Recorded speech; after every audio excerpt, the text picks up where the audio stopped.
used to monitor the state of a certain user.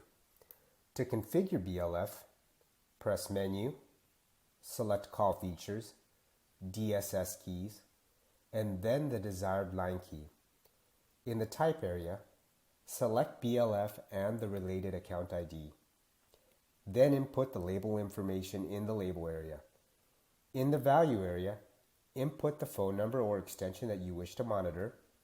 In the Extension area, input the pickup code, for example *87, then press Save. After the setting is complete, you will see that on the LCD screen the corresponding account key now displays the BLF icon.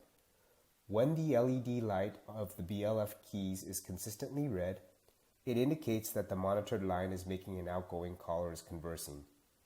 When the LED light flashes red, this indicates that the monitored line is receiving an incoming call. When the monitored account is idle, you can press the BLF key to speed call the monitored user.